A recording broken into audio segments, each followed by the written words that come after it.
Bonjour chers élèves et ravis de vous retrouver sur cette plateforme nationale conçue pour l'enseignement à distance. Toujours et dans le cadre de l'étude des caractéristiques du conte philosophique à partir de Candide ou l'optimisme de son auteur Voltaire, nous allons voir ensemble les figures d'amplification, d'insistance, d'opposition et de substitution. Le chapitre 3e de l'œuvre en question va servir de support.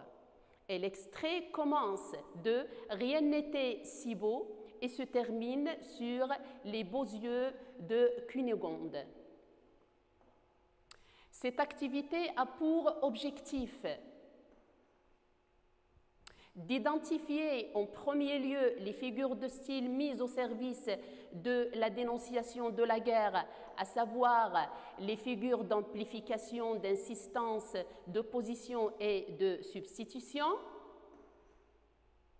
d'en reconnaître par la suite les principales caractéristiques et d'en dégager enfin l'effet de sens. Avant de passer à notre corpus, je tiens, chers élèves, à vous rappeler que nous allons commencer par une lecture de l'ensemble des énoncés en question, puis nous allons procéder à une explication pour approfondir la compréhension du sens et je vous invite à prendre vos notes au fur et à mesure de la diffusion de cette séance. Donc, avant tout, chers élèves, je tiens à vous rappeler que nous avons vu ce texte dans une séance antérieure de lecture. Lisons ensemble les différents énoncés du corpus. A. Rien n'était si beau, si leste, si brillant, si bien ordonné que les deux armées. B. Les trompettes, les fifres, les hautbois, les tambours, les canons formaient une harmonie telle qu'il n'y en eut jamais en enfer. Pour les deux mots qui constituent une certaine difficulté, alors pour le fifre, il s'agit d'une petite flûte en bois au son aigu. Pour le hautbois, c'est un instrument de musique à vent. C. Ici, des vieillards criblés de coups regardaient mourir leurs femmes égorgées, qui tenaient leurs enfants à leurs mamelles sanglantes. Là, des filles éventrées, après avoir assouvi les besoins naturels de quelques héros, rendaient les derniers soupirs. D'autres, à demi brûlés, criaient qu'on acheva de leur donner la mort. D. Une harmonie telle qu'il n'y en eut jamais en enfer. Je rappelle l'explication de l'adjectif criblé, c'est-à-dire percé ou piqué de coups. E.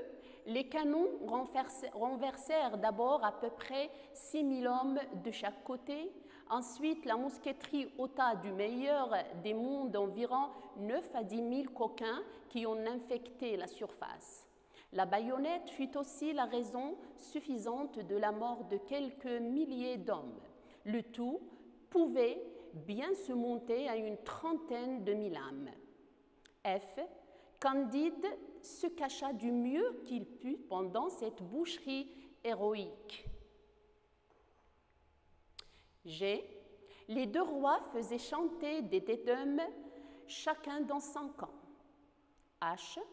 Il passa par-dessus des tas de morts et de mourants.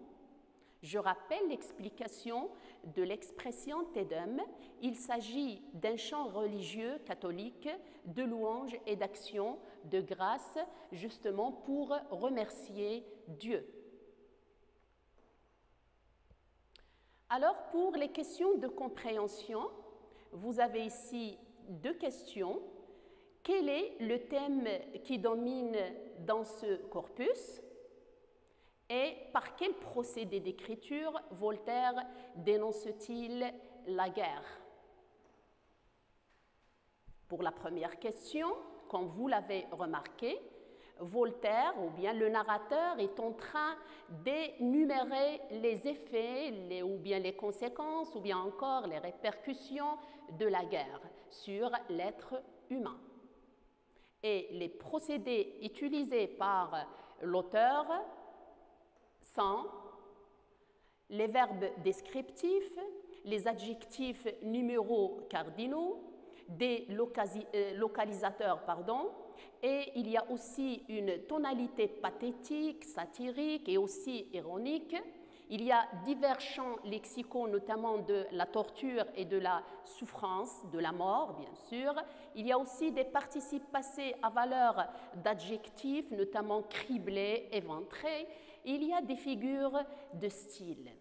Et la dernière question, quelles sont les figures de style les plus utilisées? Bien sûr, il s'agit des figures d'amplification, d'insistance, d'opposition et de substitution. Commençons d'abord par les figures d'amplification et d'insistance et lisons et observons bien sûr l'énoncé A. Rien n'était si beau, si leste, si brillant, si bien ordonné que les deux armées. Remarquez ici qu'il s'agit d'une hyperbole mise en place par des adjectifs élogieux et mélioratifs renforcés par l'utilisation de l'adverbe d'intensité si. Il y a aussi une anaphore qui s'exprime par ce même adverbe qui est si, il est repris 4 fois. Et il y a aussi une allitération.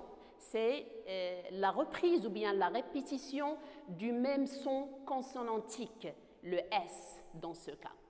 Alors, et pour l'effet recherché, il s'agit ici d'exagérer le rythme de la marche militaire pour créer une forte impression chez le lecteur. Pour l'énoncé B, les trompettes, les fifres, les hautbois, les tambours, les canons. Il s'agit dans cet énoncé d'abord d'une gradation croissante mise en place par cette forme d'énumération, mais avec progression. On commence par les sons les plus aigus pour arriver jusqu'aux sons les plus graves, et ce pour créer chez le lecteur un effet ou bien pour susciter son impression.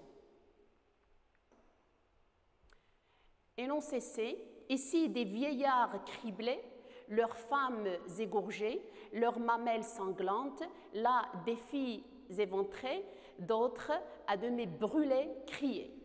D'abord, remarquons que nous avons une hyperbole dans vieillard, et ce pour insister ou bien pour attirer l'attention du lecteur sur le profil le plus précaire ou bien le plus vulnérable de toute cette scène. Et ensuite, il y a une accumulation et une amplification par une énumération de groupes de mots. Par exemple, vieillard criblé, femmes égorgées, mamelles sanglantes, filles éventrées, et d'autres à demi brûlées, criées, etc. Donc, il y a une accumulation. Il y a aussi une assonance introduite par la répétition du son « est », donc criblé, éventré, égorgé et brûlé. Le tout aussi pour insister ou bien pour attirer l'attention du lecteur sur l'ampleur du chiffre, mais aussi pour attirer aussi son attention sur l'atrocité et l'horreur de toute la scène. Énoncé D. À peu près 6 000 hommes, environ 9 à 10 000 coquins, quelques milliers d'hommes, une trentaine de 1000 âmes. Il s'agit, la même chose ici, il s'agit d'une gradation croissante pour créer, et approximativement, bien sûr, il y a l'utilisation de cette approximation pour insister sur l'ampleur du chiffre des victimes. Et pour aussi attirer l'attention du lecteur et pour susciter son impression sur le très peu de valeur qui est attachée à la vie humaine. Meilleur des mondes.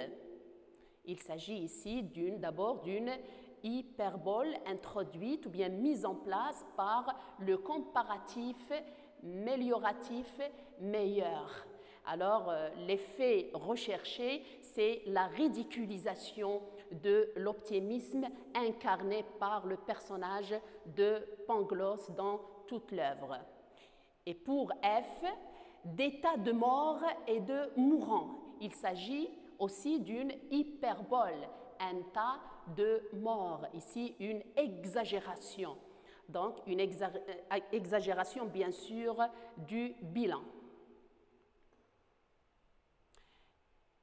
Passons maintenant aux figures d'opposition et de substitution avec l'énoncé A. Rien n'était si beau, si leste, si brillant, si bien ordonné que les deux armées. Nous avons ici une antiphrase mise en place avec ses tournures comparatives.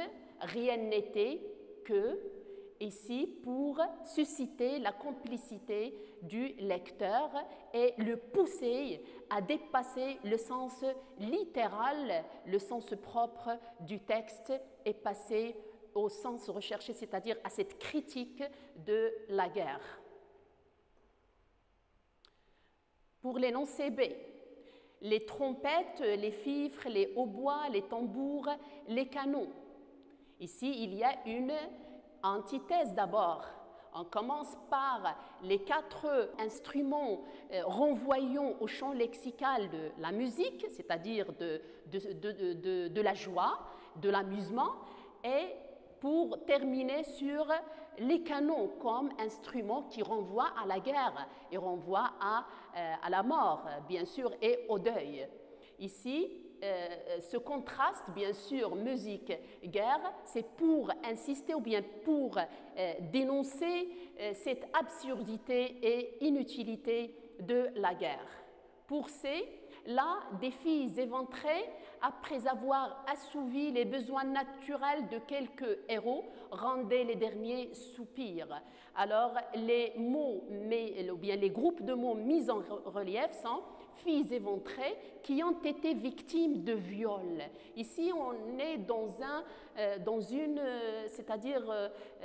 un vocabulaire antiphrastique, avec cette antiphrase, parce qu'on ne peut pas parler de héros qui assouvissent leurs besoins naturels au détriment des filles comme étant des profils vulnérables. Ici, la remise en cause, encore une fois, de l'idée de l'héroïsme. Pour l'énoncé D, meilleur des mondes. Il s'agit aussi d'une antiphrase pour dire pire des mondes. Ici, encore une fois, l'auteur suscite le lecteur à dépasser le sens premier du texte et le faire adhérer à cette critique âpre de la guerre. Boucherie héroïque. Il s'agit d'un oxymore mis en place par ces deux termes tout à fait opposés, boucherie qui renvoie à la mort, au deuil, et héroïque qui renvoie au courage, à l'audace et à la bravoure aussi. La même chose, il y a toujours cette idée de remise en cause de l'héroïsme. F, une harmonie telle qu'il n'y en eut jamais en enfer. Il s'agit dans cet exemple de l'antithèse. Il y a au début harmonie et enfer qui sont tout à fait opposés, et c'est-à-dire pour mettre en place ce contraste, c'est-à-dire derrière cette brillance, il y a horreur et atrocité. Énoncé G. Les deux rois faisaient chanter des tédums, chacun dans son camp. Dans cet énoncé, il y a ce que l'on appelle un paradoxe. Et justement, paradoxalement, les deux rois faisaient chanter un Te Deum pour remercier Dieu.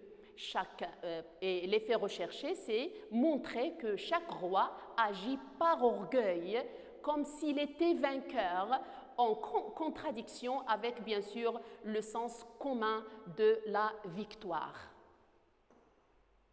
Passons maintenant, chers élèves, à la phase d'application. Nous allons essayer ensemble, bien sûr, d'identifier les différentes figures d'amplification et d'opposition dans les énoncés suivants. Je vous rappelle, chers élèves, que ces énoncés sont extraits du chapitre 6e intitulé « Comment on fit un bel autodafé pour empêcher les tremblements de terre et comment Candide fut fessé ». Je vous propose les éléments de réponse suivants. Donc, nous avons les sages du pays qui constituent une antiphrase. Nous avons aussi bel autodafé qui est en même temps antiphrase et oxymore. Donc, ces deux figures de style sont utilisées pour amuser le lecteur par l'absurde, l'ironie et l'humour, et par là le faire adhérer dans cette critique sous-entendue par Voltaire. Énoncé B. Le spectacle de quelques personnes brûlées à petit feu en grande cérémonie. Je recommence la lecture.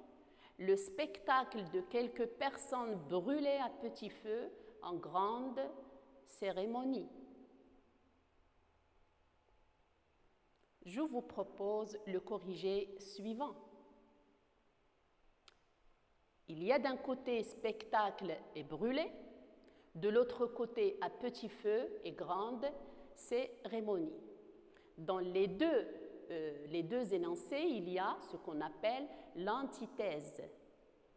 Dans le premier énoncé, il y a spectacle qui est tout à fait opposé de brûler, donc deux mots de sens opposés, mais qui sont réunis dans la même structure.